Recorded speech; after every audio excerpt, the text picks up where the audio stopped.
Prologue. The Dealer Manifesto. Entry number 1. So you want to be a serial killer? Sure, you can go around just shooting people, bang bang.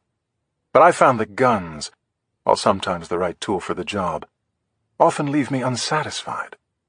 There's a lack of intimacy involved when all you have to do is pull a trigger. You hear the blast and see the carnage, the way your victim's flesh ruptures and bursts open in an instant. But you don't really feel the same adrenaline as with other, let's say more personal, methods of murdering someone. Me? I like to mix things up. There's so many wonderful and creative ways to kill people. And I really feel as if I owe it to myself and my cause to make sure that I branch out and keep it interesting. And even when circumstances do call for a gun, I try to add a twist to it. A little something extra. Sundays always look better with a cherry on top. Still, you'd be amazed at how much satisfaction can be derived from some of the most rudimentary approaches. Stabbing someone to death, for instance. I can't think of a more personal and intimate experience. The sound that a knife makes when piercing human skin is nothing short of intoxicating. You can't help yourself sometimes. You want to hear it over and over and over. Of course, repeatedly stabbing someone to death isn't without a downside or two. For instance, it tends to be messy. That's why I like to wear clothes that I can simply throw away afterward. No muss, no fuss. If you want to be a real stickler for hiding evidence, though, burning the clothes would be even better. But if you're on a budget, or partial to a particular outfit, you know, a certain shirt or comfortable pair of pants that you enjoy killing in more than others, remember that you want to treat the bloodstains as soon as possible with a strong pre-wash stain remover and let it soak in for a good hour or so before throwing the clothes in the Maytag. Also, I highly recommend an extra rinse cycle. Another downside, or at least a potential one, is that stabbing a person to death requires a tad more preparation. It takes a little longer than simply aiming a gun, and it also puts a premium on the element of surprise. Even then, the first couple of stabs don't always do the trick. Be prepared for some resistance, depending on the size and stubbornness of your victim. Not all folks, however, will put up a fight. We assume that people have a tremendous will to live, but it's amazing how quickly some of them will resign themselves to their fate, especially when it comes to dying in a massive pool of their own blood. That about covers it for my first entry. If you have any questions, I'm afraid you're on your own. It's not like I have an 800 number or an email address I can give out. For obvious reasons, too, I can't tell you my real name. But lately, people have taken to calling me the Dealer, which I happen to like, so I've taken to it as well. There's a nice ring to it. The Dealer. Clean, authoritative, quite proprietary, too, given my methods. I'd trademark it if I could. I mean, the best serial killers, the ones whom people tend to remember, always manage to have a good moniker, the kind of nickname that seems to suit them perfectly. Otherwise, what's the point? The shrinks will tell you that guys like me are first and foremost narcissists. But if that means taking pride in your craft and planning each and every murder with meticulous care, then I suppose there are worse things to be called. Honestly, I'm just giving you all what you want. A little razzle-dazzle, an escape from your dreary lives. What else are you going to talk about while sipping your $4 coffees and acting superior to the rest of the world? You want me. You need me. And in time, you'll all discover that I'm doing you nothing less than a huge favor. Trust me. Now, if you don't mind, there's someone else I really need to kill. Book 1. Shuffle Up and Deal. Chapter 1. The lecture hall hushed to a pin-drop silence the moment I walked in. Every conversation stopping on a dime, every pair of eyes homing in on me, watching my every move. For the record, any professor who tells you that he doesn't get off on this bit of catnip for the ego, if only a little, is completely full of crap. We all love it. Milking the silence a few seconds longer, I took my time unloading my shoulder bag on the table next to the lectern, before slowly turning to the class, with the same opening speech I've been delivering now for years.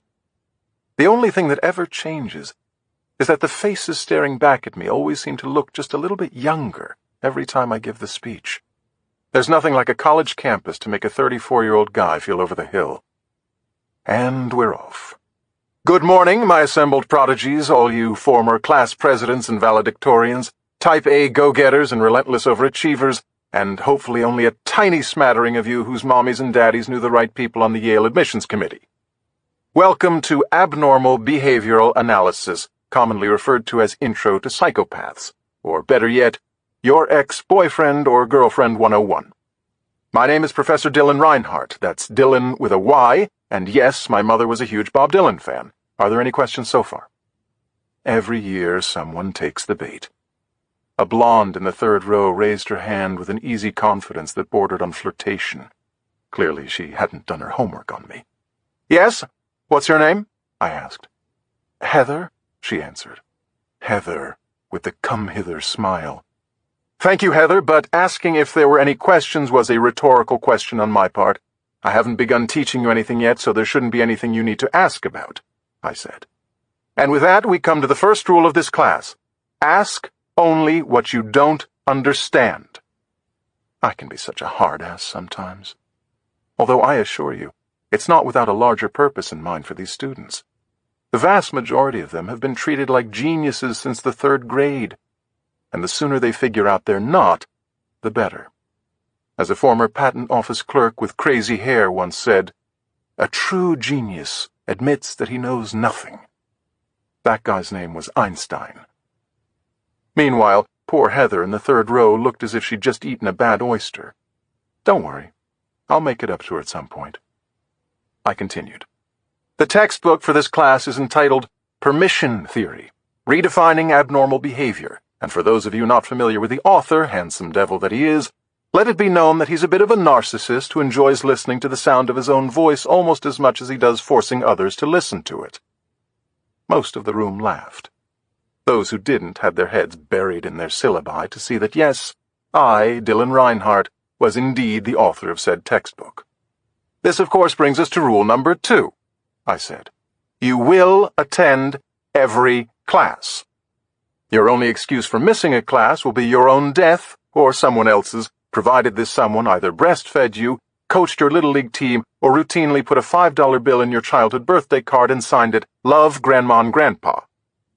A student in the 1st row, obviously a freshman, was typing feverishly on his laptop. I remained silent until he finally looked up at me. What are you doing? I asked. He swallowed hard and glanced at his keyboard, confused. I was, taking notes, he said meekly. Rule number 3, I announced with a little added volume. You will not take notes in this class. I repeat, you will not take notes. What you will do is listen. The premise of this course is to challenge the long-standing conventional thinking about abnormal behavior. And as far as I'm concerned, there's nothing more abnormal than my lecturing to a room full of stenographers. I paused, smiling. Are there any questions? This time, no one raised a hand. Geniuses or not, they were all still students at Yale. They didn't get there by learning slowly. Good, I said. Now, let's get started. But before I could, a noise in the back of the room had every head turning. It was only the door opening, nothing more. Still, there was something different about it.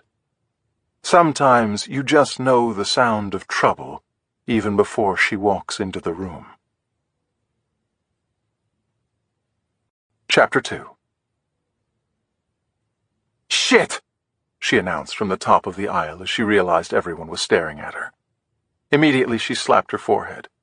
Shit! I just said that out loud, didn't I? Yes, you did, I said. Lucky for you, I don't give 2 shits about someone cursing in my class. I stepped out in front of the lectern. Welcome. Writers can spot their own books a mile away, and she had mine tucked under her arm. You're Professor Reinhardt, right? She asked. Yes, I answered. And you are? clearly interrupting," she said. She was either a student or someone who happened to look young for her age. I couldn't tell. For sure, though, she was attractive. The proof wasn't so much the way the male students were staring at her, but rather the female students. If you don't understand that, then you probably have no clue why women buy expensive shoes. Hint, it has nothing to do with men. "I'm sorry, I still didn't get your name," I said. "It's Elizabeth," she answered. "Elizabeth Needham." "Are you a student here, Miss Needham?" I asked. "At Yale?" She laughed deeply from her gut. "You're kidding me, right?" "Apparently I am," I said. She looked around the room. "I mean, no offense, of course. I'm sure I speak for everyone here when I say none taken. But if you're not a student, then who am I?" "Yes, that's a good question," she said. "Will there be a good answer?" "How about I just sit in on the class and we'll talk afterward?" She half tiptoed over to an empty chair in the back row. For good measure, she gave me a nod as if to say, "Carry on." Whoever she was, she had balls. As if the entire class were sitting mid-court at Wimbledon, they all turned their heads back to me, whoosh, to see what would happen next. The ball was clearly in my court. $68,230, I called out. Whoosh, went everyone's head back to her. "Excuse me?" she said. "That's the cost of a year at Yale, Ms. Needham, of which approximately $49,000 is for tuition," I said. "Are you asking me to leave?" "No, I'm asking if you have your checkbook." Whoosh, whoosh, whoosh. With that, she stood with a huff and began walking toward the door. I couldn't help feeling a twinge of guilt. My damn conscience. It's my Achilles heel. "I hope I didn't offend you, Miss Needham," I said. She stopped, raising a palm. "That's quite all right. For the record, though, it's Detective Needham. The reason I'm here is because I'm pretty sure someone wants to kill you." Then whoosh. She was gone. Chapter 3. "Go after her!" a few students shouted. I was tempted, but I figured if someone really did want me dead, there was no better place to be than in a room full of potential witnesses. I stayed put and delivered my lecture as planned. Okay, so maybe it wasn't the best lecture I'd ever given, and maybe I rushed through it just a wee bit. A guy can compartmentalize only so much. I obviously needed to talk to this woman, and I knew it would take only one call after class to know whether she was still on campus. "Now," said the guy who answered the phone at the New Haven Police Department, "we don't have a Detective Elizabeth Needham." I didn't think so. There was something big city about her, or at least a bigger city than New Haven. That meant she traveled a distance to see me. No way she would leave without our talking. Sure enough, within seconds, I felt the vibration of a text message. She's a detective. She flashes her badge, and the dean or some other keeper of all things confidential coughs up my cell number. "Meet me at JoJo's." No address, and none needed. A coffee shop that everyone on campus knows. It was close by, too. A few minutes later, I was walking toward her at a table in the back. She had my book and some colored folders laid out meticulously, everything perfectly aligned. She was peering at me with her dark brown eyes over an oversized mug. "Fancy meeting you here," I said, taking a seat. Of course, the charm of JoJo's on Chapel Street is that there's nothing fancy about it. Wooden tables and chairs on a scuffed-up wood floor were scattered about, and some grandma-style curtains were hanging in the windows. Very college. "How was the rest of class?" she asked. Her flashing of a wry smile would have been redundant. "A third of the students wanted me to chase after you, while another third actually thought you were a plant. You know, someone I hired. The course is about abnormal behavior, after all." "And the remaining third?" she asked. "Too busy wondering what grade they'll get if someone does indeed kill me before the term is over," I said. I waited for her to tell me that she'd been a tad melodramatic, that no one really wanted to kill me. Instead, she opened the folder directly in front of her. It was green. "Let's back up a bit," she said. She reintroduced herself. "Elizabeth Needham, NYPD detective, 2nd grade. I could call her Elizabeth, though. Then she basically introduced me to myself. I sat there listening as she quickly reduced my life to a series of bullet points, reading in a near monotone off a hand-scribbled piece of paper in the folder. At least it wasn't a cocktail napkin. Dr. Dylan Reinhardt, Yale undergrad, PhD in psychology, also Yale, 3-year research fellowship, University of Cambridge, then another PhD, this time from MIT, in statistics, with a focus on Bayesian inference. She paused and looked up. Am I supposed to know what that is? Bayesian inference? Maybe if you're dating Nate Silver. Bayesian inference is why most women shouldn't have routine mammograms until they're 50, I said. And why's that? I nodded at the folder. You're the one who apparently likes to do her research, Elizabeth. This bothers you, doesn't it? She asked. My looking into your background? No, what bothers me is that you still haven't explained who wants to kill me. Anytime you're ready.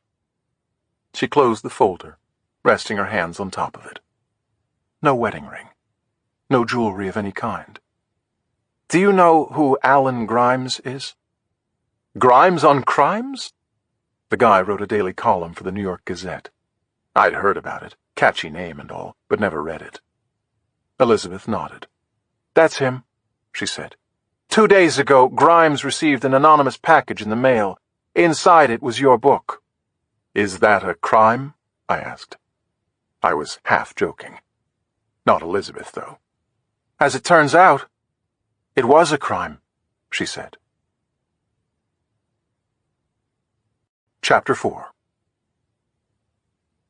Elizabeth reached to her left, pulling another folder in front of her. This one was red. Red's never good. Your book came with a bookmark, she said. She opened the folder and removed a small evidence bag. It was sealed, labeled, and just big enough for a ham sandwich. That made it the ideal size for what it was actually holding. I leaned in, staring at it. A playing card? It wasn't a question, that was clearly what it was. A playing card. The king of clubs. Does this mean anything to you? She asked. That's silly, why would it? Yeah, you're right, said Elizabeth, rolling her eyes. Clearly the reason I drove all the way out here from Manhattan is so I could ask you silly and irrelevant questions. You get the word feisty a lot, don't you? I asked. I prefer spirited, she said. What do you prefer instead of smug? Actually, I'm okay with smug. To her credit, she kept a straight face a good 5 seconds before she smiled. Peace begins with a smile, said Mother Teresa. No, the card doesn't register anything with me, I said. Of course, it is pretty common for people to use playing cards as bookmarks. Agreed, she said.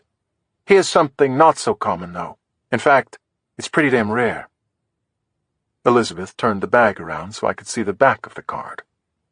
There was a dark red blotch on what was a harlequin-patterned blue and white background. It was blood. I assume you've already had it tested, I said. It's type AB negative, she said. Only around 1% of the population has it. Yeah, I'd say that's rare, all right. I'd also say it was on purpose. You and me both, she said with a nod. Blood type as breadcrumbs. So, where did it lead you? I asked. Chapter 5. Elizabeth reached for her red folder again and took out an 8x10 photo, black and white. As crime scenes go, this one was particularly grisly. Even the most devout Wes Craven fan would have flinched. The victim's name is Jared Loudon. Ran a large hedge fund, she said. He was stabbed to death, to put it mildly, 6 days ago in the entryway of his Upper East Side townhouse. No witnesses, no leads, nothing. I stared at the image of Loudon in a pool of his own blood, his dapper-looking suit shredded from seemingly endless entry wounds. Absolutely brutal. How many days ago did you say? 6, she answered. And since then there hasn't been another murder victim with AB-negative blood in a 200-mile radius. What about before this guy? I asked. Any other unsolved cases? There's one from more than 8 months ago. A prostitute shot to death in Queens. Elizabeth nodded at the back of the playing card. "This blood's not 8 months old. The lab put it at no more than a week. You said the card, along with my book, was mailed, right? It wasn't delivered by messenger?" "Yes, definitely mailed, routed through Farley." She assumed I knew that was the main post office in Manhattan, the James A. Farley building, a.k.a. the one with the famous inscription, "Neither snow, nor rain, nor heat, nor gloom of night stays these couriers from the swift completion of their appointed rounds." "The address wasn't handwritten, was it?" I asked, speaking of inscriptions. I figured there was no chance. "Actually, it was," she said. "But it was Toys R Us." That reference I didn't know. "Toys R Us? As in the toy store?" "As in writing with your non-dominant hand so it's childlike," she explained. "That's what we call it, at least. Nearly impossible to trace." "And the card itself, what was it again?" Elizabeth spun the evidence bag around again to show me. "The King of Clubs," she said. "My first thought was a god complex. The killer thinks of himself as a king. Does that make me his subject? He obviously identifies with you or your book in some way, but whether he loathes you or reveres you, the chances are pretty good that he wants to kill you." "I'm sure it's a possibility, but that's a pretty big leap," I said. "A big leap, huh?" "Sure, fixation disorders play out in many ways." "You're right," she said. "Then again—" Her voice trailed off. "What do you mean?" I asked. "What haven't you shown me?" Elizabeth picked up the book, turning it around so I could see my author photo. "Damn. How's that leap looking now?" she said. Chapter 6. With 75 miles between New Haven and the Upper West Side of Manhattan, I could either suffer through the round-trip journey every week or make the best of it. I chose the latter, with more than a little help from a restored 1961 Triumph TR6 trophy motorcycle, the same model that Steve McQueen rode like a boss in The Great Escape. A few hard twists of the wrist, a rev of the engine, and the world and its worries are always left behind. Not today, though. Keeping pace, or more aptly, tailgating like a son of a bitch, was that picture of me on the back of my book. What was left of me, at least. My eyes had been cut out, and the rest of my face had been slashed to threads with a precision blade. Unfortunately, the artist didn't sign his work, but he did manage to clip and paste a short sentence across my forehead, ransom note style. 2 words. Dead and wrong. For good measure, dead was underlined in red ink. Yeah, just in case everything else was too subtle, pal. Between the countless case studies I've read and the handful of actual murder cases I've been involved with as a forensic witness, I've had both a front-row seat and a backstage pass to the ultimate freak show. The things killers do to announce their horrific intentions. Really sick and depraved stuff. This guy going to town on my photo, on the other hand, was pretty tame by comparison. Still, for the first time, I wasn't looking at some stranger, a person I didn't know and had never met. I was looking at me. On this day of all days, too. "You're late!" Tracy called out from the kitchen before I'd set 2 feet in our apartment. "Hurry up and shower!" Normally I would have cracked a joke along the lines of, "My day was good, thanks for asking." But that little touch of sarcasm would have only brought Tracy out of the kitchen to actually ask how my day was, and it just didn't feel like the right moment to announce that there might be some crazed lunatic out there who wants to kill me. So instead I hurried up and showered. "What are you going to wear?" asked Tracy, appearing in the doorway of the bathroom minutes later as I was toweling myself dry. "Let me guess," I said, although I was hardly guessing. "Whatever you just laid out for me on the bed?" "That depends. Were you about to throw on some old jeans and a t-shirt?" Guilty as charged. "Yep." "Then, yeah," said Tracy with a laugh. "What I just laid out for you on the bed." "You do realize the whole purpose of this visit is so they can see we'd be normal parents, I said. How much more normal does it get than jeans and a t-shirt? Do you think the gentleman interviewing us will also be wearing jeans and a t-shirt? Asked Tracy. Rats. Outsmarted again. No wonder we're together. Hey, how do you know it's a guy who's coming? I asked. Don't you remember? We briefly met him, said Tracy. Barbara introduced us. Barbara was the head of the adoption agency. Trust the process, she told us during our initial screening meeting. It will feel like hell sometimes, but it will all be worth it. Amen. There's nothing on this planet that Tracy and I want more than a child of our own to love. It's just so dangerous to get our hopes up too high, though. Oh, yeah, I remember that guy, I said. He looked like Mr. French. That's another thing, said Tracy. No obscure references during the interview. What do you mean? Family Affair isn't obscure. Uncle Bill, Buffy, Jody, Mr. French. It's a television classic. Tracy gave me the look. I never fared well against the look. Okay, I said. No jeans, no t-shirt, and no classic television show references. Anything else? Tracy came over with a kiss and a smile. Don't get me started. Shortly thereafter, the doorbell rang. I tucked in my button-down and straightened out the pleats on my very respectable-looking khakis before joining Tracy at the door. Trust the process. Let the home interview begin. Too bad it was over before it even started. Chapter 7. Oh, said the woman. It was one measly little word. But oh, the way she said it. She was standing in the hallway and staring at us, wondering if she had the right apartment. She quickly checked the clipboard in her hand. Once, then twice. Dylan and Tracy? She finally asked. Yes, that's right, I said as cheerfully as I could. Again, she checked her clipboard. Yes, well, then, I'm Ms. Peckler from the Gateway Adoption Agency. Mr. Harrison had a family emergency this afternoon, so I was asked to step in, she said. You were expecting him, correct? Yes, that's right, said Tracy, albeit far less cheerfully. Shit, the fuse was lit. 99% of the time, Tracy was the calm and patient one, while I was the loose cannon, the sufferer of no fools. But look out for that damn 1% of the time. For instance, when a priggish woman with a clipboard says, "Oh," with just the wrong kind of inflection. To most people, it would have all the resonance of a dog whistle, but for those of us who have been on the receiving end of it more times than we'd ever care to remember, it might as well have been screamed through a bullhorn.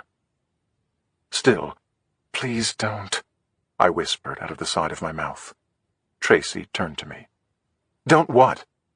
It's the name thing, I said. She didn't. It's not my name she has a problem with, said Tracy. What's going on? Asked Miss Peckler. Bad question, lady. What's going on is that it doesn't matter how many times you look down at that clipboard of yours, because every time you look up, I'm still going to be a dude, said Tracy. Boom. There it was. Excuse me? Said Miss Peckler. I think you heard me, said Tracy. I don't think I like what you're insinuating, said Miss Peckler, placing her non-clipboard hand firmly against her hip. Then I'll ask you very clearly, said Tracy, his law school degree kicking in, as it often did when he wanted to cut to the chase. Do you personally have a problem with two gay men wanting to adopt a baby? I so wanted Tracy to be wrong on this one. I wanted Miss Peckler, all prim and proper with pearls, to set the record straight, that she didn't have time to read our case file and had assumed that Tracy would be a woman, understandably so, and that her "oh" was nothing more than the surprise of realizing she was mistaken. This was the Upper West Side of Manhattan, after all, the supposed tolerance capital of the world. But it was wishful thinking, and I knew it. I heard what Tracy heard. After a few seconds of silence, which also spoke volumes, Ms. Peckler essentially confirmed it. What I personally think of the lifestyle choice you two have made is separate from the job I have to do, she said. "I'm a professional, and I'm insulted that you would accuse me of being otherwise." Lifestyle choice? Tracy turned to me again. "I don't really know where to begin with that," he said. Nor did I, but I gave it my best shot. "You know, this reminds me of an episode of Family Affair." By then, Miss Peckler was already halfway down our hallway, heading to the elevator. I closed the door. The sound of the latch catching, snap, jolted Tracy out of the moment. "Oh, Christ! What have I done?" he asked. We'd been married for 4 years. We were a couple for 3 years before that, and had first met almost 15 years ago in college. By now, we could do more than finish each other's sentences. We could start them. We always seemed to know what the other was thinking, and this was no different. But what got me was the expression on Tracy's face. It was unlike anything I'd ever seen with him. Never, not ever, had he looked so panicked, so consumed by instant regret. Still, I could have been mad, furious even. The process. We'd already devoted so much time and energy to it. Stacks of paperwork, endless phone calls to government offices. On the surface, it seemed crazy that Tracy couldn't overlook the ignorance of one person. It was all a dog and pony show anyway, this in-home interview. Yet I wasn't mad. Far from it. If anything, I was more convinced than ever that Tracy and I were ready to be parents. Good parents. "What you've done is the same thing we would have taught our child," I said. "Always stand up for yourself." Chapter 8. "I knew you'd call," said Elizabeth. I knew I would, too. "For the record, though, that was by far the worst attempt at reverse psychology I've ever seen," I said. "And I've seen them all, Detective." Elizabeth looked over at me, sitting in the shotgun seat of her unmarked Ford sedan. We were driving through Central Park late the next morning via the 65th Street transverse, below Sheep Meadow. "It couldn't have been that bad," she said. She was right. I was there with her, after all, even after she'd told me at JoJo's that it was best if I didn't strap on my junior detective badge and get too involved with the investigation. She could always follow up with me if she had any more questions. I could advise her from the sidelines. Of course, she knew all along I wasn't a sidelines kind of guy, hence my calling her first thing that morning. Had it not been the weekend, though, my first call would have instead been to the head of the adoption agency, Barbara Nash, to discuss the disaster of the in-home interview that never even made it into our home. Most Manhattanites have their cell numbers printed on their business cards. Barbara, a transplant from Montana, didn't. I was fairly certain that wasn't an oversight. "There it is," said Elizabeth, pointing. As fast as you can say Sherman Hemsley, we'd crossed over to the Upper East Side, arriving at Jared Loudon's townhouse on 68th Street near the corner of Fifth Avenue. "Must be nice," I said. Elizabeth nodded. "Yeah, swanky neighborhood." "No, I meant the parking." She'd pulled directly in front of a hydrant. "Nice perk." "That's nothing. I also never pay for coffee at the donut shop," she deadpanned. "On the flip side, I have to interview grieving loved ones on a weekly basis, and approximately once a year, someone shoots at me." "So you're saying it's a toss-up?"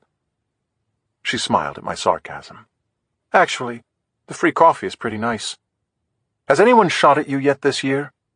"No, but it's only September. Plenty of time left on the calendar," she said, cutting the engine. I followed Elizabeth up the steps of Loudon's impressive townhouse, quickly reminding myself of what she'd told me. The guy had been killed right inside his front door, the same door we were about to knock on, the same door we were asking his wife, Emily, to open for us. No wonder the woman looked as if she were standing in a minefield when she greeted us in the foyer. I could still smell the bleach used to clean up her husband's blood. "Thanks for agreeing to see us, Mrs. Loudon," said Elizabeth. "Correction. I only agreed to see you," she said before pointing at me. "Who's this?" "I'm Dylan Reinhardt," I said, extending my hand. Mrs. Loudon ignored it. "Dr. Reinhardt is a professor of psychology at Yale," added Elizabeth. "He's assisting in the investigation." Elizabeth had essentially invoked the Jewish mother trifecta on my behalf: doctor, professor, and Ivy League. But Mrs. Loudon ignored that, too. "As I explained on the phone, I've already told the other detectives everything I know," she said. "And as you can see, I'm very busy here." Every room of the foyer was stacked with boxes, loose sheets of bubble wrap strewn on the floor. It was side one, song one of my favorite Billy Joel album, The Stranger. Mrs. Emily Loudon was moving out. Hardly a surprise given the circumstances. "I understand," said Elizabeth. "And I can only imagine what an incredibly hard time this has been for you. The reason Dr. Reinhardt is here with me, though, has to do with your husband's murder. Something you should know." Mrs. Loudon put a hand on her hip and quickly looked me up and down with more shade than a solar eclipse. "Is this the guy who did it?" she asked. "Because if he's not, I'm not interested." "Mrs. Loudon, if you could simply—" She cut Elizabeth off cold.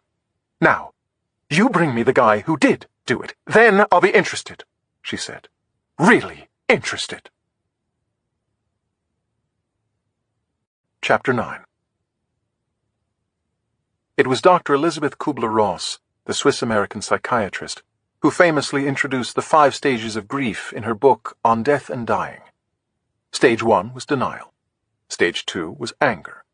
They were followed by bargaining, depression, and finally at stage 5, acceptance. But Mrs. Emily Loudon was nowhere near stage 5. She was locked and loaded on stage 2, angry as hell. Still, Detective Elizabeth Needham had a job to do. Elizabeth finished explaining to Mrs. Loudon about my book being sent to Alan Grimes at the Gazette and the playing card with her husband's blood on it. Did the King of Clubs mean anything to her? No, she answered. It didn't. "Your husband's blood type," said Elizabeth. "Did you know that it was rare?" "I didn't know it at all," said Mrs. Loudon. "What about your husband's doctors?" asked Elizabeth. "What about them?" "I'm assuming he had a primary care physician. What other doctors did he see?" "Don't you think that's personal?" asked Mrs. Loudon. "I think it's very personal," said Elizabeth calmly. "But if we're going to make a list of the people who would have knowledge of your husband's blood type, that's where we start." "Well, I'm afraid I can't help you." "Can't? Or won't?" asked Elizabeth. "Does it really make a difference?" "Not that I want to, Mrs. Loudon, but I can easily get hold of your husband's medical records without your permission," said Elizabeth. "Then that's what you'll have to do," she said. "Now, if you don't mind, get the hell out of my house!" I could tell that Elizabeth had no intention of doing anything that remotely resembled leaving. Not yet. All the more reason why I got an earful 30 seconds later out on the sidewalk. "For Christ's sake, rookie, just because someone tells you to get the hell out of her house doesn't mean you do it," said Elizabeth. "Rookie?" "We weren't getting anywhere," I said. "That's the point," she said. "That's why we needed to keep her talking." "To tell us what? The names of his doctors? Anyone could have known Loudon's blood type," I said. "It's not only his doctors, it's anyone who worked for his doctors. Or it could be a blood lab technician, or anyone who worked with that technician. Are we really going to interview each and every one of those people?" "Have you got a better idea?" she asked. "Not yet, but I will." "You will? Oh, that's just great, Reinhardt. When exactly do you plan on having this better idea? Please, the suspense is killing me. When will you know?" "When he wants me to know," I said. "What does that mean?" "Think about it." I walked to the curb to hail a cab. "Wait, where are you going?" "I've got lunch plans," I said. Chapter 10. "I'll take a pound of the drunken spicy shrimp boil, 1 big-ass pork plate, a skirt steak with extra chimichurri sauce, an order of curried succotash, some crispy coleslaw, and a side of roasted whipped sweet potatoes with spicy nut topping," I said. "Oh, and let's add a couple of slices of your chocolate icebox pie." "Anything else?" joked the woman, scribbling my takeout order at the Dinosaur Barbecue up on 125th Street in Harlem. She looked like Lauryn Hill during her days with the Fugees. Great hair, beautiful eyes. "No, that ought to do it," I said with a wink. "Thanks." Tracy had gone to bed devastated, and woke up devastated, blaming himself for ruining our chances of becoming parents. The mission now was to cheer him up with his favorite comfort food, and there was only one way to go about it: shock and awe. Lunch in hand, I walked 2 blocks north into the offices of Harlem Legal House, which was actually just a guitar shop that had gone out of business a few years back. It was small and run down, but on the plus side the acoustics were excellent. "Is he with anyone?" I asked Miss Jacinda, the receptionist who doubled as mother hen to all of the staff members.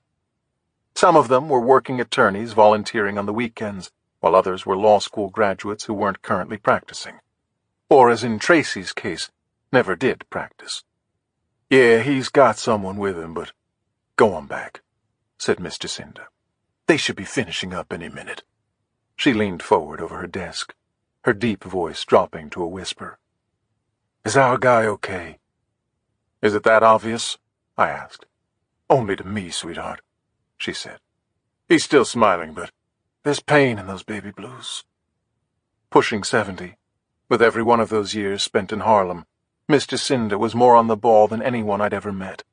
You can't teach intuition. I lifted the bag from dinosaurs, one of the corners already soaked with some leaking barbecue sauce. "Let's hope it's nothing that a few thousand calories can't fix," I said. I made my way back to Tracy's office, somewhat glad that he was with a client. He hates when I do this, but I always eavesdrop a bit outside his door, listening to how good he is at helping people who really need his help. There's never an insincere moment, never a false note. If only casting directors felt the same way. "Ladies and gentlemen, may I present Tracy McKay, the most genuine struggling actor in all of New York City." Which is not to say he never gets work. He does. There have been commercials, the occasional off-Broadway play, a 2-week stint as the handsome stranger on a soap opera. They've all paid, and in the case of a few national spots, paid very well. They just haven't led to his big break yet, let alone a role that has some real meat on it. He truly deserves it. Thankfully, when I tell Tracy how talented he is, I actually mean it. Half the battle for him now, though, is remaining as convinced of that as I am. "Is it too late to apply to Juilliard?" he's joked more than once. For sure, not many headshots out there have Columbia Law School listed on the back. Then again, not many gay men went there because their parents were perhaps too accepting of their sexuality. It almost sounds like a brain teaser, but that's what happened. Tracy caught the acting bug when we were at Yale together as undergrads. He squashed it, though, to pursue law. He thought he would be pleasing his parents. What he was really doing was overcompensating. Tracy's parents, born and bred Iowans who aren't exactly your brie-eating, Chardonnay-sipping, Utne readers, were so supportive and accepting of his coming out in high school that his biggest fear became disappointing them with his career choice. Besides, it doesn't get any less original than an unemployed gay actor in Manhattan, he told me during his senior year. He was going to go to law school and become a lawyer. His father is a lawyer. So what changed his mind? 6 words from his father, ultimately. Not unlike Miss Jacinda at the front desk, Mr. McKay could tell that his son wasn't truly happy after graduating from law school. "I love you no matter what," he told Tracy. 6 beautiful words. Of course, then there's what my father said when I told him I was gay after college. "Are you sure?" he asked. "Thanks, Dad." But that's a whole other can of therapy. Chapter 11. "That's not very polite, you know," said a little voice. "You're eavesdropping." I turned around outside the door to Tracy's office, totally busted. Then again, the kid looked to be around 6 or 7. If he could believe in Santa Claus, what else could I make him believe? "I'm not eavesdropping," I whispered. "You are too," he whispered back. "I caught you." Okay, so maybe he did. "It's not what you think," I said. "Yes, it is," he insisted, "and my mother says it's rude." I was getting schooled by a pair of mini Air Jordans and cargo shorts, although it was the T-shirt that mostly caught my eye. On it was a picture of Questlove, the drummer for the Roots, or if you happened to be really, really white, that drummer for the Tonight Show band. Either way, it was pretty cute. The kid and Questlove had almost matching afros. "Who's your mother?" I asked, still whispering. "In there," he said, pointing at Tracy's office. That figured. "What are you doing out here?" "I had to go to the bathroom." "Are you going to tell on me?" I asked. He shook his head. "Mom says I shouldn't do that either, because no one likes a tattletale." "You've got a smart mother." "Yes, he does," came another voice. Christ, busted again. I turned to see the kid's mother standing next to Tracy in the doorway of his office. "Ms. Winston, I'd like you to meet my husband, Dylan," said Tracy. "Oh," said the woman. However, this "oh" was the exact opposite of the one we got out of Ms. Peckler from the adoption agency. This was, "Oh, isn't that nice?" No two ways about it. She extended her hand. "Nice to meet you, Dylan," she said. "I see you've met Miles."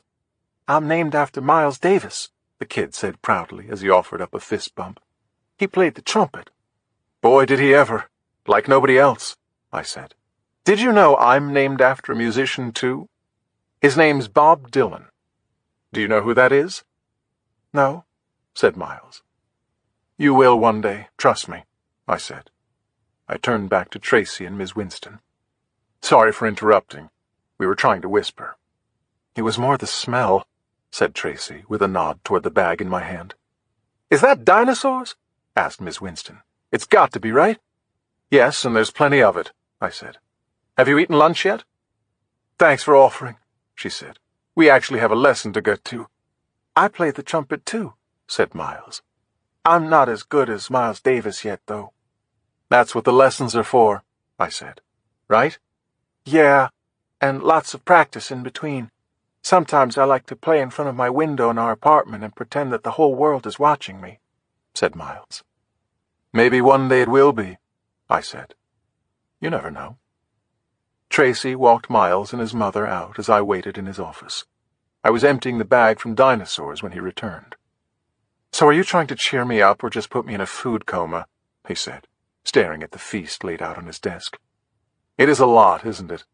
"No, it's perfect," he said. "I really appreciate it. Thank you."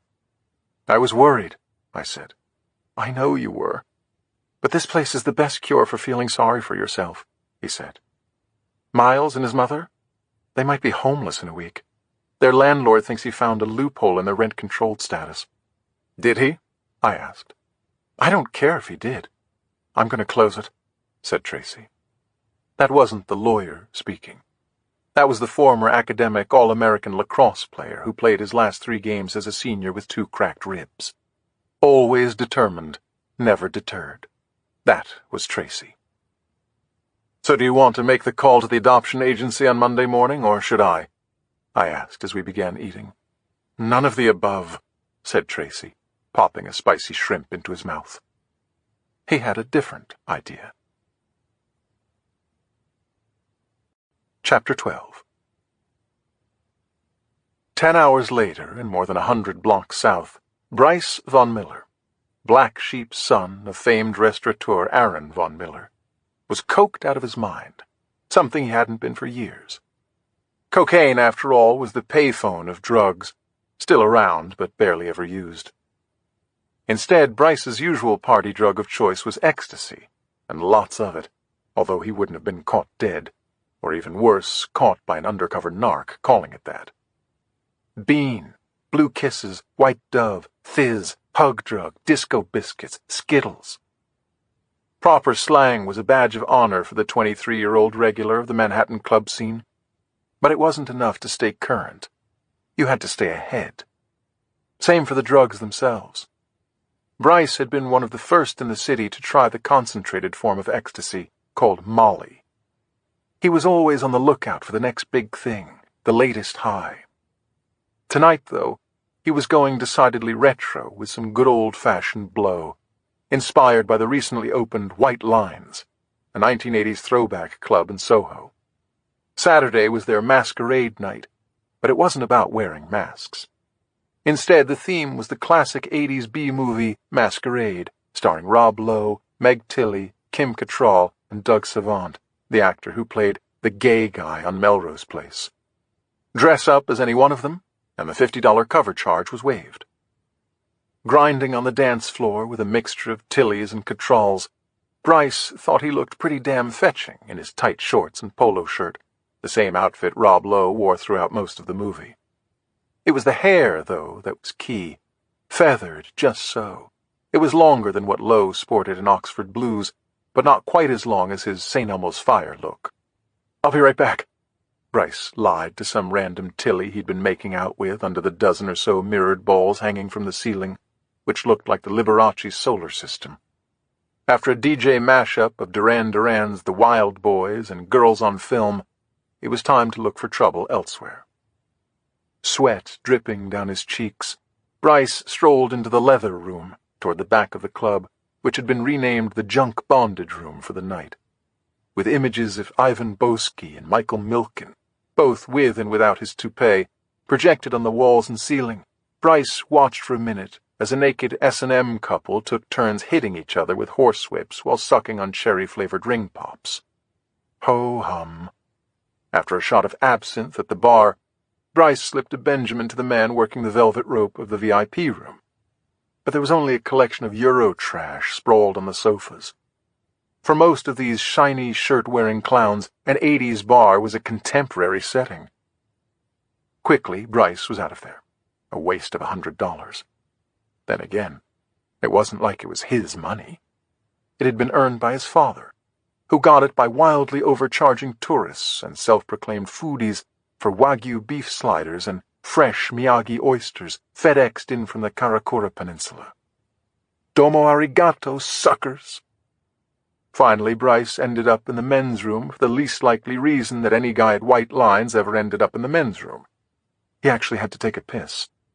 Before he could, he was approached by a guy wearing black Ray-Bans and a shoulder-length blonde wig. "Hey," said the guy. "Hey yourself," said Bryce back. He knew most of the dudes in the neon-lit bathroom were there for one of two things: getting high or giving head. Bryce just didn't know which of the two this guy was leaning toward. "Pulp?" the guy asked. Pulp? Clearly he wasn't talking about orange juice. It was a drug, but Bryce had never heard of it before. How could that be? No matter. For the first time that night, Bryce Von Miller was genuinely interested in something. Intrigued.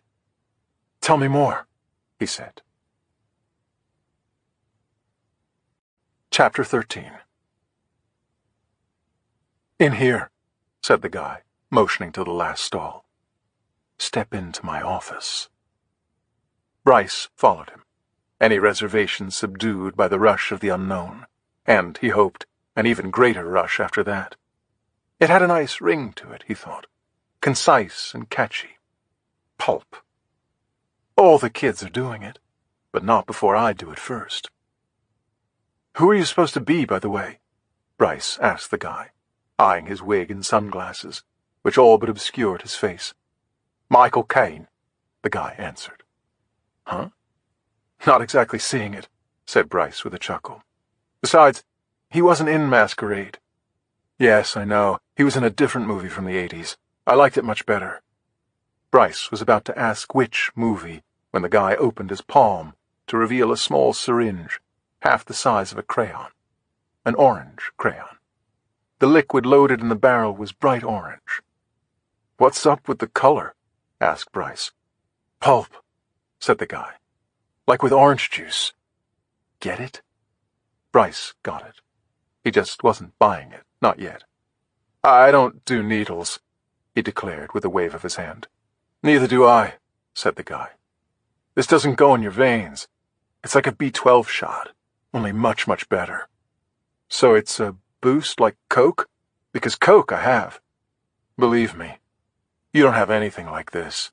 Clean and quick. The ultimate jolt of adrenaline." Bryce did a double take on the guy. He knew where B12 shots went. Was this some perv pulling a bait-and-switch? "You're not just trying to get me to drop my pants, are you?" he asked. The guy ignored him. Instead, he rolled up the sleeve of his black t-shirt. Clearly, the issue was trust. How do dealers flush out narcs? Like this, he said, casually flicking off the needle cap. He jammed the syringe into the meat of his upper arm, pressing hard on the plunger. Clean and quick, all right. No sooner had the orange liquid disappeared into his skin than he threw his head back against the metal panel of the stall, his face laced with euphoria. Sold, thought Bryce. How much? He asked. First one's free, said the guy, reaching into his pocket. He handed over another syringe that looked identical to the first and watched as Bryce mimicked the way he had flicked off the needle cap. Pulp, said Bryce with a confident nod. Yeah, pulp, the guy echoed. Enjoy. Chapter 14. Bryce plunged the needle into the meaty flesh of his upper arm, eyeing the bright orange liquid as it quickly drained from the syringe. The roller coaster was climbing that first big hill. The ride was about to begin. Pure anticipation. The rush. The euphoria. The pain? Bryce's knees suddenly buckled as he stumbled backwards, banging his head hard against the stall. Reaching out, arms flailing, he tried to steady himself. But the feeling was nothing short of agony in every muscle, every fiber. There were lightning bolts shooting out from his spine, a fire raging through his insides. His arms, his legs, everything hurt all at once. His eyes begged, "Make it stop! Please, please make it stop!" Then as quickly as it came, it did exactly that. It stopped. The fire extinguished, the pain gone. 2 seconds later, though, he would have done anything to get it back. "Move!" yelled Bryce's brain to the rest of his body. "Do something! Say something! React!" Only he couldn't. He could see and he could blink, but nothing more. From head to toe he was frozen, paralyzed. Michael Caine smiled.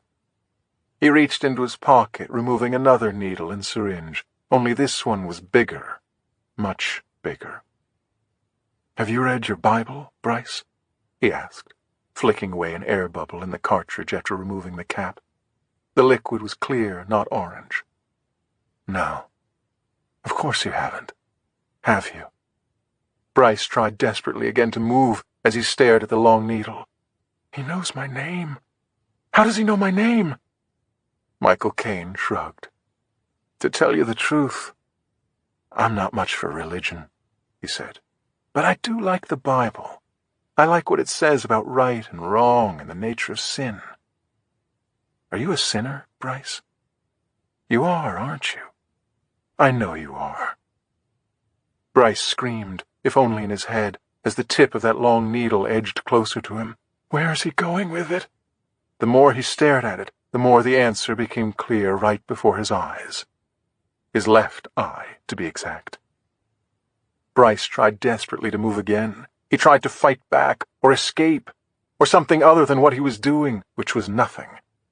The most his body would give him was a tremble, a sort of low-rumble seizure that did little more than make his heart race even faster, a harbinger of things to come. We all have to die some way, right?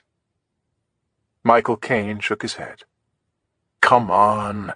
Hold steady for me, Bryce," he said, annoyed. "Don't fight it."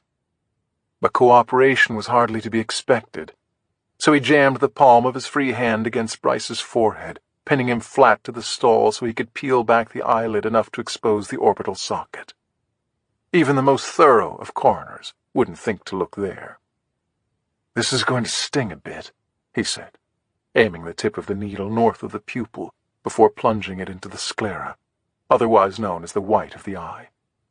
As he pushed down on the syringe, he counted to 5.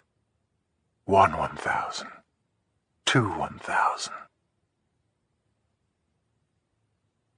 Chapter 15. There was no need to check the caller ID.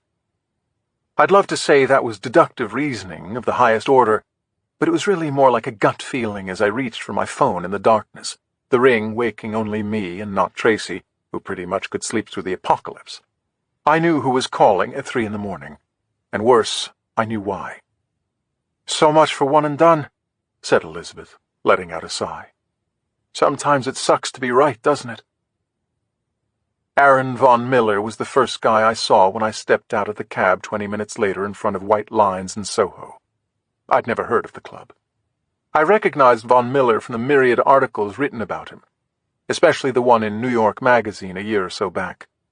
He was on the cover, a big close-up photo of him with his unruly salt and pepper hair, playfully scrunching his face to keep a fork wedged between his upper lip and nose as though it were a mustache. The guy was a partner in nearly a dozen wildly successful restaurants in Manhattan, a few in Vegas as well. But there was nothing playful about Von Miller now. He was screaming at a cop who was blocking him from the entrance to the club. "That's my son! That's my son in there!" He was living a parent's absolute worst nightmare in the middle of the night. I shot a text to Elizabeth as instructed. "I'm here." Within seconds, she was walking out of the neon-purple doors, finding me on the sidewalk among the crowd of onlookers. "Nice bedhead," she said, motioning for me to follow her. She led me past the velvet ropes, now strung with yellow police tape, and into the club, which looked like the last days of Studio 54. Totally 80s, and save for the requisite police and EMTs, totally empty. That changed when we turned a corner toward the bathrooms. Gathered by a cigarette machine that had been reconfigured to dispense condoms was a group of kids being interviewed by a detective, or so I assumed that's what he was, his rumpled Men's Warehouse suit being the first clue. The kids, who looked barely out of their teens, were clearly potential witnesses. Less clear, though, were their outfits, or whatever it was they were wearing. Was this supposed to be a costume party? "Don't ask," said Elizabeth after we walked by them. 2 cops were flanking the entrance to the men's room, one fidgeting with his phone. The other shot Elizabeth a look. "What gives?" "How much longer?" he asked her. "We really need to move him." "Just 1 more minute," she said, without breaking stride. That generated another look from the guy, a series of them actually, all aimed at me. "Who the hell are you? What the hell took you so long to get here? And can you hurry the hell up?" Granted, I may have been reading a little too much into a single arched eyebrow. "This way," said Elizabeth as we entered the bathroom. "He's in the one on the end." As we walked toward the last stall, the only sound I could hear was in my head. "That's my son! That's my son in there!" Somehow it didn't seem right that I, a total stranger, got to see Aaron Von Miller's dead son before he did. Then again, nothing seemed right about anything I was about to see, except that I was meant to see it.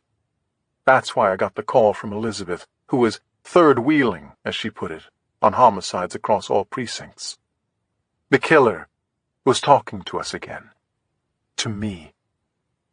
Without a word, Elizabeth stepped back so I could have a full view inside the stall, and for a few seconds I stared at Bryce Von Miller's lifeless body crumpled on the floor, arms and legs askew.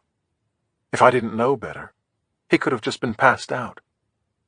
But I knew better. So did Elizabeth. "Where was it placed on him?" I asked. Chapter 16. "It was sticking out of his pants, the right front pocket," said Elizabeth. "It's been bagged and logged. Eddie's got it." "Who's Eddie?" I asked. "That's me," came a voice from the doorway. Eddie was the detective in the Men's Warehouse suit.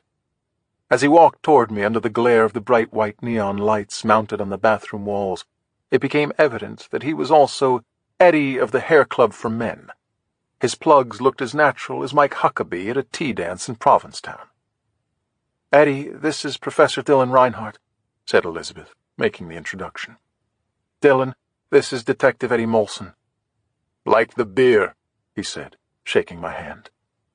In his other hand was the evidence bag, exactly like the one Elizabeth had showed me in New Haven at JoJo's. The difference was the playing card inside. There was no repeat of the King of Clubs. Our killer had placed the 2 of hearts in the pocket of Bryce Von Miller's pants. "Anything from the Brat Pack out there?" asked Elizabeth. Eddie rolled his eyes. "They'll barely admit to having been in the bathroom," he said. "They all knew of Von Miller. The kid had a rep, but the card didn't mean anything to them. Although I could hear what Eddie was saying, I was listening more to his body language, the slouched shoulders, the pinching of his brow, not to mention the way he stole a peek at his watch after our introduction. I wouldn't expect the guy to be daisy fresh on the graveyard shift, but he still had a job to do. Tired was one thing. This guy was simply going through the motions. "Did you only question them as a group?" I asked. You would have thought I'd just insulted his mother. "Excuse me?" he said. "They're kids," I explained. "Last I checked, it's still not cool to tell cops anything." Eddie chuckled. "Last you checked, huh?" "I'm simply saying that one-on-one might work better." "Yeah, you're right," he said sarcastically. "Do you know what also might work better? Waterboarding. Perhaps we should do that, Professor. One-on-one, of course, not as a group." I glanced over at Elizabeth, who was content to simply watch from her perch in Switzerland, albeit with a noticeable smile. Fellow detective or not, Eddie had led with his chin. All bets were off.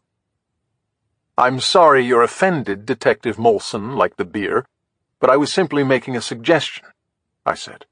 "Perhaps you couldn't hear me clearly from where you're phoning it in tonight." Eddie looked like a 9 on a standing 8 count. "Christ! Where'd you find this guy, Lizzie?" he asked. Elizabeth winced. She clearly hated being called Lizzie. "Yale," she said. "Or was it MIT? Professor Reinhardt has a PhD from both, so I can't remember. He was also in Forbes magazine's 30 Under 30 issue a few years back, but I suspect that dimples had more to do with that than anything else."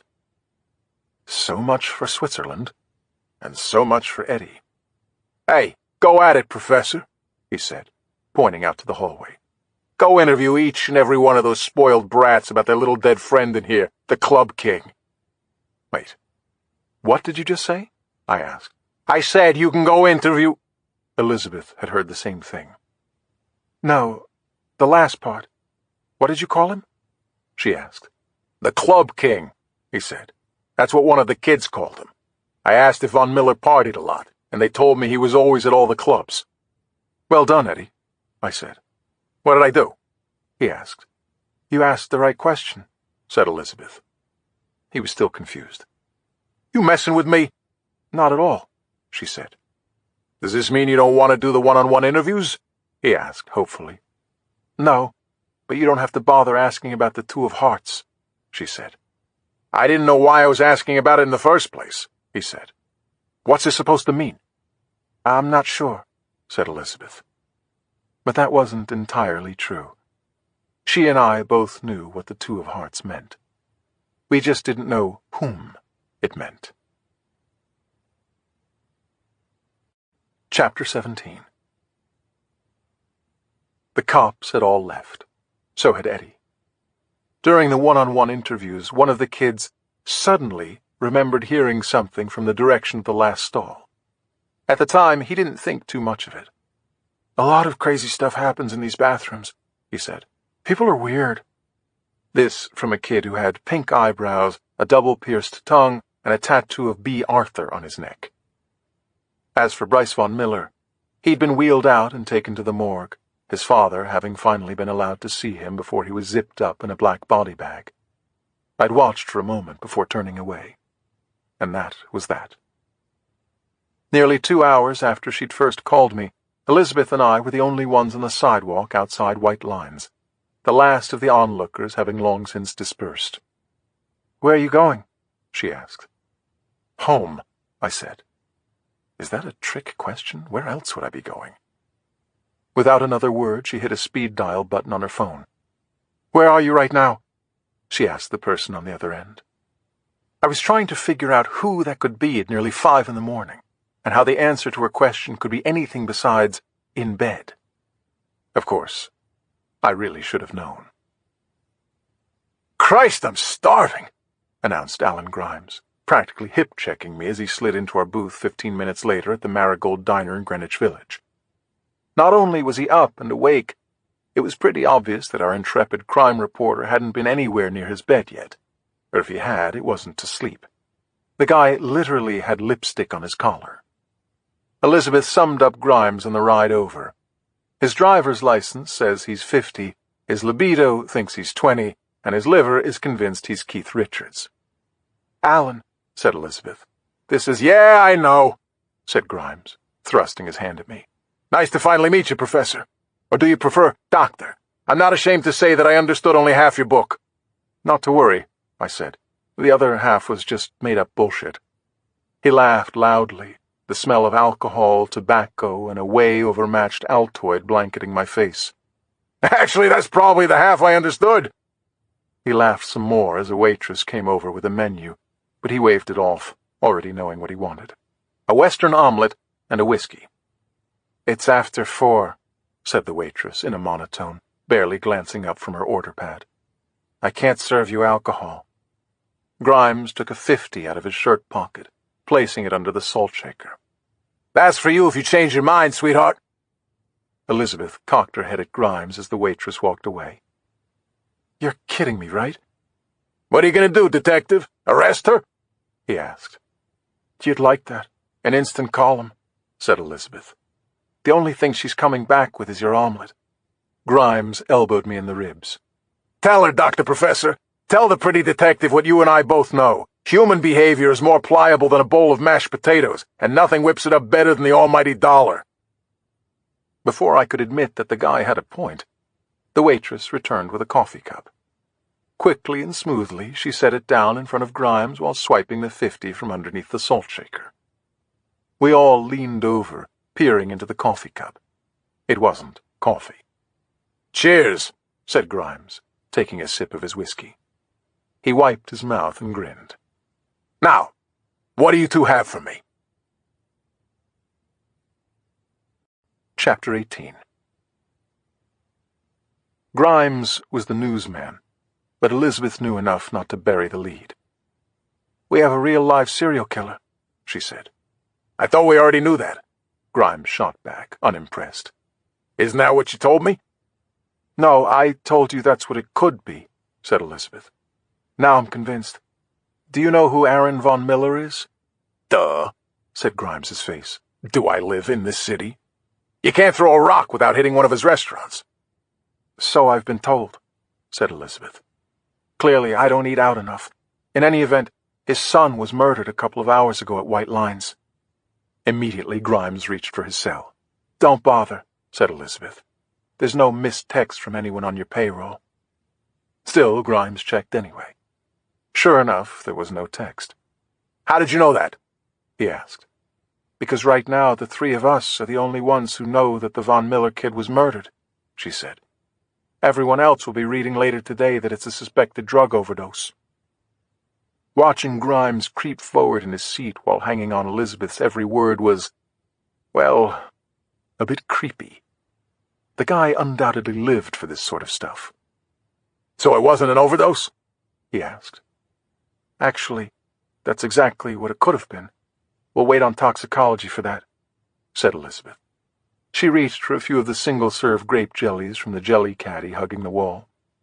She neatly lined them up next to one another, as if she were missing her color-coordinated folders. "Stop yanking my chain!" Grimes practically yelled. Everyone within earshot, which was pretty much everyone in the diner, turned to look, but he couldn't care less. He wanted answers, and Elizabeth was making him wait. On purpose. A little revenge, perhaps, for the 50 under the salt shaker stunt. "You remember the bookmark, right?" asked Elizabeth. "Of course," said Grimes. "The playing card." "Yeah, but which playing card?" asked Elizabeth. Grimes gave her his duh face again. "The king of clubs," he said. "So what?" "So Von Miller's son was known for his partying, always on the scene," said Elizabeth. "In fact, you might say he was the king of—" "Motherfucker," said Grimes. "The killer was announcing his next victim." Elizabeth nodded. "Tipping his hand, you might say." "Damn, I like that," said Grimes, jabbing his index finger at her. He quickly pulled out a tiny digital voice recorder from his jacket, hitting record. "The killer is tipping his hand, playfully declaring his next victim with—" Grimes stopped and stared at Elizabeth. She nodded a second time, as if she'd been waiting for him to catch up. "Motherfucker," he said again. "That's how you know it was murder. Our guy left a card behind on the kid, didn't he? "The Two of Hearts," said Elizabeth. "Stuffed in Von Miller's pocket." Grimes turned to me. He could barely contain himself. "Tell me you've already figured it out," he said. "Who's the next victim? Or is it two victims? A couple, maybe? No, wait. It's much better if you don't know. No one should know. That's a much better story. The whole city should be wondering." He raised his recorder again, speaking in a hushed tone. "The Two of Hearts. Who will it be? Who will the killer? No. Who will the dealer kill next? Yes, that's who he is. The dealer." It was as if someone had pulled a string on his back. Grimes was rambling on, an endless stream of consciousness, totally absorbed in the moment. So much so that he never saw it coming. The real reason Elizabeth had called him. Chapter 19. Faster than Sugar Ray Leonard in his prime came her right hand, swiping Grimes's recorder. "Hey!" he barked. "What the hell are you doing?" "It's what you're not doing," she said. "You're not writing about this yet." "The hell I'm not!" He tried to swipe back the recorder, but he looked more like George Foreman against Muhammad Ali. Too slow. "I need you to wait," said Elizabeth. "For what?" asked Grimes. Elizabeth pointed at me. That was my cue. "There are two types of serial killers," I said. "Those who want to get caught, and those who really want to get caught. On the surface, it seems like our guy is just seeking publicity, that he wants to be famous. You're a reporter, and he sends you that package. He's chosen you as his messenger. But what's the message?" Grimes shot me a look, basically the opposite of his duh face. He didn't quite follow. "It's a game," chimed in Elizabeth. "Catch me if you can. If he only wanted publicity, he would have flat out told you about his first victim. Instead, he sent you 2 clues. He knew, though, that there was only one thing you would do with him: go to the police." "So how do you factor in?" Grimes asked me. "If my role is so clear, that is." "I'm not sure yet," I said. "Presumably he's out to prove me and my book either right or wrong. We're still trying to figure that out." "And that's the problem," said Elizabeth. "We need more from this guy than he's giving us. Clues, hints, anything. And the best way to get that is to make him think we're not as smart as he thought, that we haven't caught on." "In other words, that the game hasn't started yet," said Grimes. "By George." "You got it," I said. "With any luck, he'll give us a little more than he intended." "And game over," said Elizabeth. "But according to Dr. Professor here, this guy wants to be caught," said Grimes.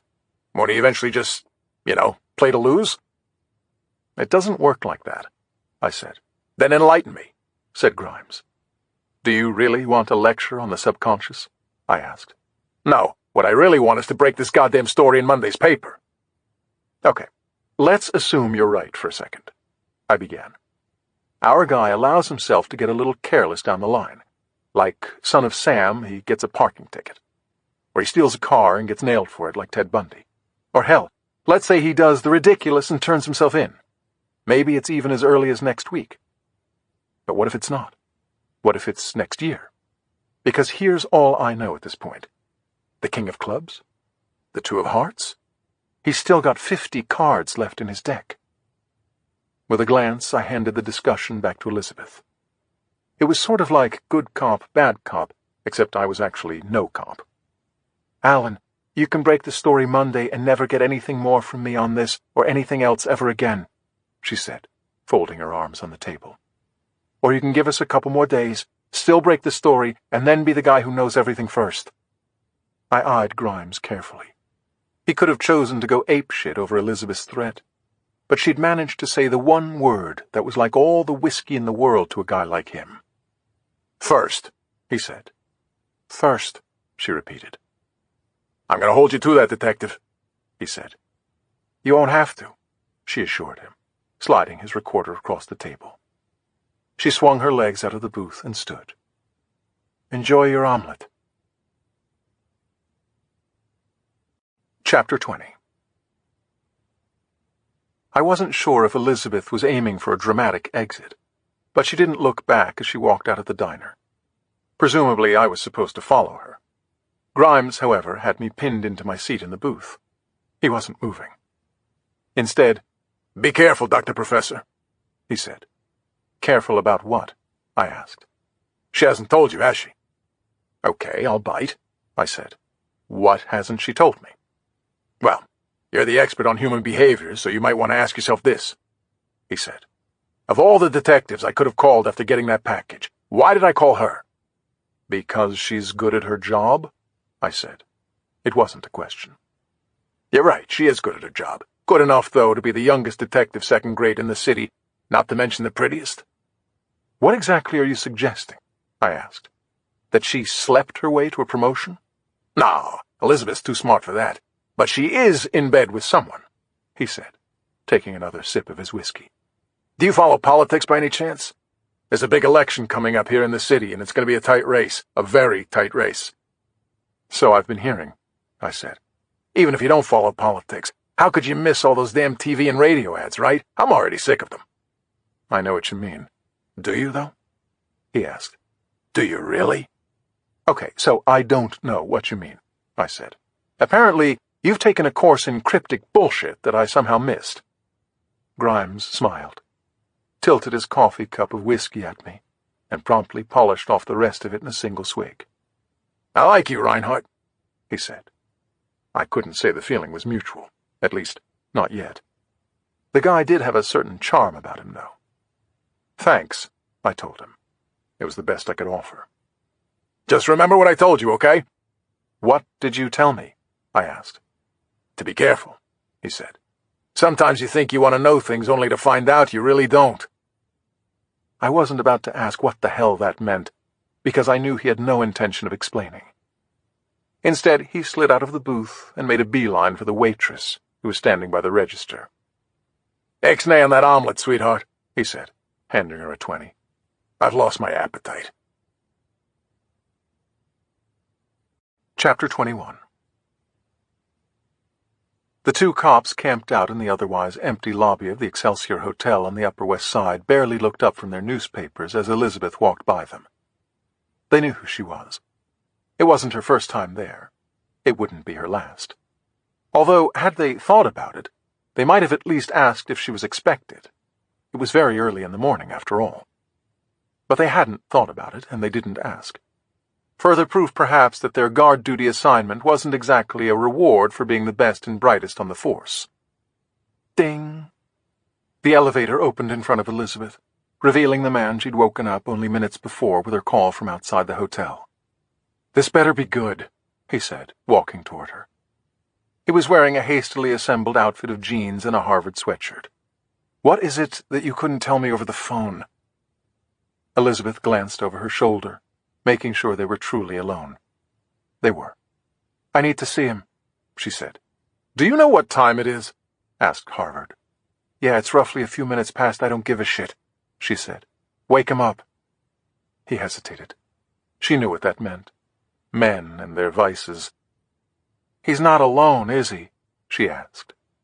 Harvard hesitated again, weighing his options. There weren't any. He was one of the most gifted liars in the city, the Botticelli of bullshitters, but never to Elizabeth. It's how she found out about the charade in the first place. "No, he's not alone," he said. Elizabeth smiled all too knowingly. "I'm curious," she said. "Is there anything you wouldn't do for him? It's called loyalty, Detective," he said. "It wouldn't hurt you to show a little more of it." "I'm here, aren't I?" Harvard frowned. That was one of the things that really pissed him off about Elizabeth. She had an answer for everything. Of course, that was also why his boss liked her so much. She was always thinking ahead. "Why don't you tell me whatever it is you were going to tell him, and I'll relay the message later," he said. "Or," said Elizabeth, "you could do what I asked you to do in the first place and wake him up." "What if I don't?" he asked. "Then I'll go wake him up myself," she said. "If I can't win Powerball or marry Jake Gyllenhaal, my next wish in this world is having you and your skinny Ivy League ass try to stop me." Ding! The elevator doors opened immediately after Harvard hit the up button. It was his turn for the all-too-knowing smile. "Just making sure," he said. "Of what?" asked Elizabeth. "That you're the right man for the job." He stepped back, allowing Elizabeth to step on the elevator. Ladies first. You already woke him, didn't you? She asked. Harvard loved to play games. Right after you called me, he said, following her onto the elevator. He punched the button for the penthouse. You wouldn't be here unless it was important, right? Chapter 22. Harvard didn't say another word during the entire ride up to the top floor. Nor did he say anything when he led Elizabeth down the hallway to the largest suite in the hotel, the door of which was slightly ajar. "Good morning, Detective Needham," said the man wearing the lush waffle-knit white robe. He was sitting on the couch, drinking coffee from the kind of bone china they don't exactly sell at Pottery Barn. Behind him was one of the best views of Central Park that money can buy. Exactly what the man had thought back when he ruled commercial real estate. In fact, he liked the view so much, he bought the entire hotel. "Good morning, Mr. Mayor," said Elizabeth. "Sorry to wake you." "No, you're not," he said, motioning for her to sit down. "What do you have for me? The sun's not even up, and already you're here to ruin my day." It was more like save his ass, and they both knew it. The mayor simply liked to razz her a bit. It was how he flirted at arm's length. Elizabeth waited until he set down his coffee before she launched right into it. A recap of the evening in bullet-point fashion. The murder of a club kid, most likely disguised as an overdose. Bryce Von Miller as the king of clubs. And proof that the killer, who had now killed twice, intended to kill again. "The Two of Hearts, huh?" asked the mayor. "Who else saw it?" "I think the important question, sir, is who else knows what it means," said Elizabeth. "Besides the people in this room, that's Reinhardt and Grimes." "Grimes?" said Harvard. "You freaking told Grimes?" "Of course she did," said the mayor. "Feed the lion and he forgets he's in the cage." He turned back to Elizabeth. "Isn't that right, Detective?" She loved it when the mayor put Harvard in his place. His Honor didn't do it very often, but when he did, it was a thing of beauty. Not that she ever let on. "Still, if you're going to wear that crimson sweatshirt in public, you pretentious prick, you gotta know you're asking for it." "Nothing's going in his column for now," said Elizabeth, assuring the mayor. "But Grimes is definitely rattling that cage." "What about the professor?" he asked. "What about him?" she asked back. The mayor shrugged slightly under his white robe. "Has he been helpful?" "Sure," she said. "Right now, though, we're all just trying to figure out the rules of the game." "In other words, it's too early to tell," said the mayor. "Is that what you're saying?" Whatever sixth sense Elizabeth possessed kicked in like a mule with that last question. Too early to tell was not what the mayor wanted to hear, for reasons as obvious as the huge stack of polling data on the coffee table in front of him. The first Tuesday in November was less than 2 months away, and his support for re-election was slipping, not gaining traction. For the man wealthy enough to buy almost anything, this was the one thing he couldn't afford.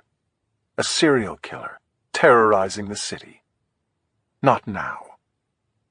"What I'm saying is that the original plan is still the best plan," said Elizabeth. "We buy enough time to end this story before it ever becomes a story." For once, the mayor seemed more concerned about someone other than himself. At least it appeared that way.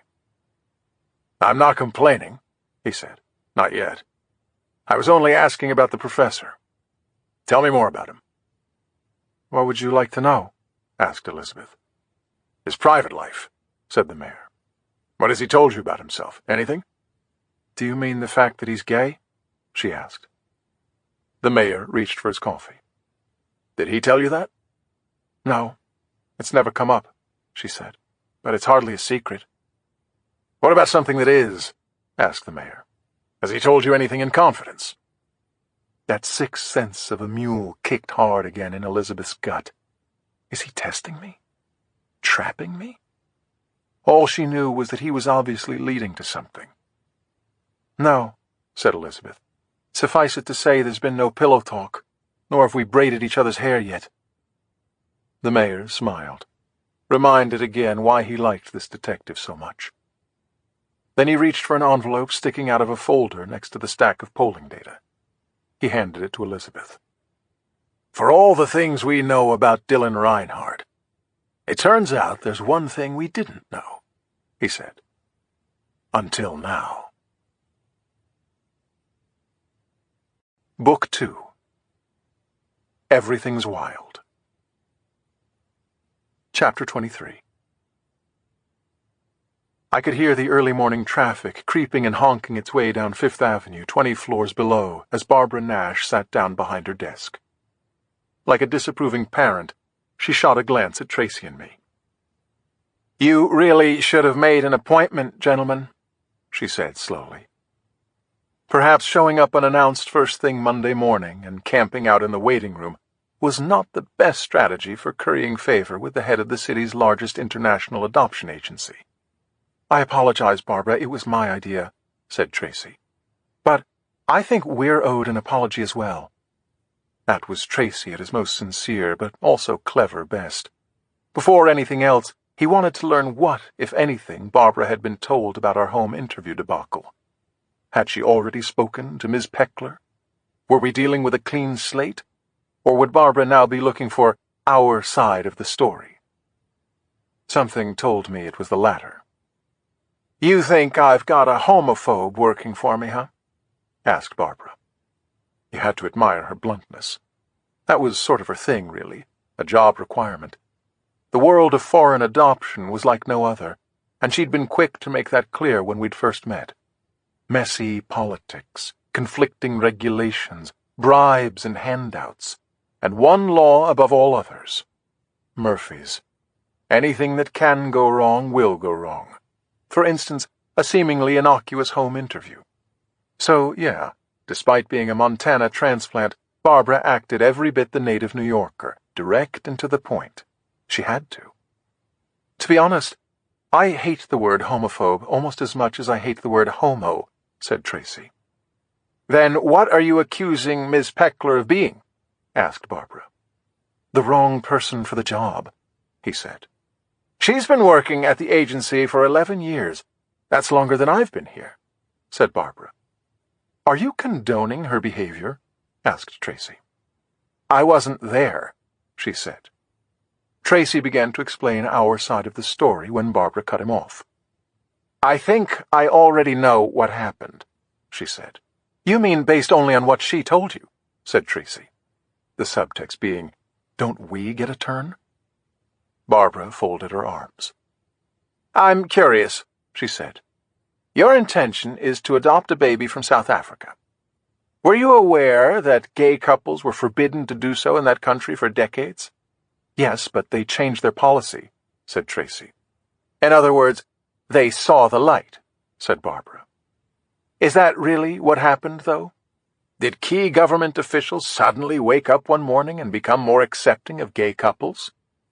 "Someone there had to," said Tracy. "But not all of them, right? Or maybe it was none of them. Maybe it was simply a matter of someone new coming along, one person," she said.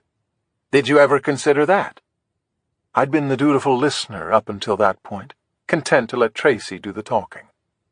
It was now clear, though, that he was preaching to the choir. Barbara had tipped her hand when referring to Ms. Peckler's 11 years at the agency. "That's longer than I've been here," she'd made a point of saying. "Barbara," I said, cutting in, "is it possible that Mr. French didn't run it by you first?" "Mr. French?" she asked. "The man who was supposed to conduct our home interview but couldn't at the last minute," I said. Barbara smiled. "Wow, family affair. I used to love that show," she said. "Edward sort of does look like Mr. French, doesn't he?" "If I had to bet, he went to Ms. Peckler on his own and asked if she could fill in for him," I said. "Right?" "Yes," said Barbara. "I only found out after the fact." I turned to Tracy. He got it now. "In other words, Ms. Peckler wouldn't have been your choice," he said. "No," Barbara answered. "She wouldn't have been." This was excellent news. The next step seemed obvious. "Thank you," said Tracy. "For what?" asked Barbara. "Allowing for another home interview, I'm assuming," he said, "with the person you would have chosen." Barbara unfolded her arms, leaning back in her chair. Her expression almost made the words redundant. "If only it were that simple," she said. Chapter 24. He rarely, if ever, yells or screams. Instead, when Tracy's mad, his temples throb. I mean, they really throb. It's as if all his anger's pounding on the inside of his skull, looking for a way out. For the first time, I thought his head might actually crack open. "Where are you going?" I asked. Tracy couldn't even walk. Out on the sidewalk, less than 50 feet from the entrance to Barbara Nash's office building, he peeled off and sat down on a bench outside a pastry shop. Or maybe it was a deli. I didn't really bother to look. I was too busy staring at those temples. "We should sue," he said. "In fact, that's exactly what we should do." But Tracy never confused mad with foolish. No sooner had the words left his mouth than he admitted what we both already knew. We couldn't sue. It was torture for him to say it. They're not denying us the right to adopt, are they? No, Barbara and her agency weren't. Instead, they were postponing us, 6 months to be exact. That's how long we had to wait before we could be granted another home interview, and it had nothing to do with how busy the agency was. This wasn't about the calendar. As Barbara explained it, this was all about checks and balances. The so-called process we were supposed to trust also required the trust of everyone else within the agency. The person conducting the home interview had to be given a certain autonomy. He or she couldn't fear having a recommendation overturned simply because Barbara might disagree with the assessment. That was the balance of power. The check was that Barbara could ultimately allow another home interview after a suitable waiting period. Suitable, that is, to everyone except us. "I don't think I can wait another 6 months," said Tracy. "Or 6 days, for that matter." "I know," I said. "I just don't know the alternative. Maybe another agency? Start from scratch? That would take even longer than 6 months." Tracy fell silent again. We were both hurting, but I knew his pain was worse because of the guilt. The more he sat there blaming himself, the more I racked my brain for something, anything, to give us some hope, a little optimism. I had nothing. It was a helpless feeling. It was also all too familiar, I realized. And suddenly, that was something. God, how much I still miss her. Chapter 25. "My mother," I said. Tracy turned to me. He'd been staring down at the ground, his body moving only to blink. He knew I almost never talked about my mother. Not in earnest, at least. Although I could tell an entire lecture hall full of students that she named me after Bob Dylan, they would never know about the cancer that took her life when I was 13. When she went back into the hospital for the second time, when everyone except me knew that she'd never be coming home again, she asked my father and brother to leave the room one day when we were visiting, I said. She wanted to talk, just the two of us. She told me how much she missed cooking my favorite meal, this elaborate noodle casserole that had chicken and sausage and something like 5 different cheeses. It truly was my favorite. Anyway, she handed me a list she'd written. Tracy smiled. A grocery list. Yes, every single ingredient. My father drove me to the market and gave me money, but he had strict instructions from my mother that he had to stay in the car. I had to do all the shopping on my own and bring everything to the hospital, where she'd arranged to use the kitchen in the doctor's lounge. My mother wanted to cook for me one last time. How could they say no? Of course not, said Tracy. They couldn't. But that wasn't the real reason, I said. That wasn't why she was doing it. The list, making me buy the food, even letting me prepare some of the casserole when she told me she was getting too tired. It was all about giving me the chance to do something I hadn't been able to do the entire time she'd been sick. Help her. I was only 13. She was going to die soon, and there was nothing I could do about it. She couldn't tell me everything was going to be okay. She would have never lied to me like that. She knew how helpless I felt, and she figured out a way for me to help her. Not save her life, not make her awful pain go away. It was simply so I could make her smile for one night as she watched me eat that casserole.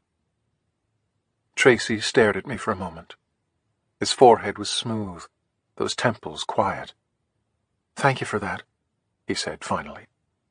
"There's always something that can be done. It will come to us," I said. "Don't worry." Chapter 26.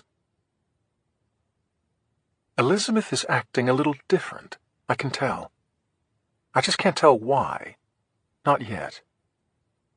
She squinted at me from across her spotless desk that afternoon in the 1st Precinct, her home base, not too far from City Hall.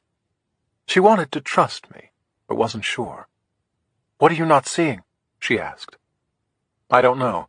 I'll know it when I see it, though," I said, handing her back a copy of the autopsy report on Jared Loudon, our murdered hedge. To keep listening to this audiobook, I've left you a link in the description so you can do it, at no cost thanks to Audible's 30-day free trial.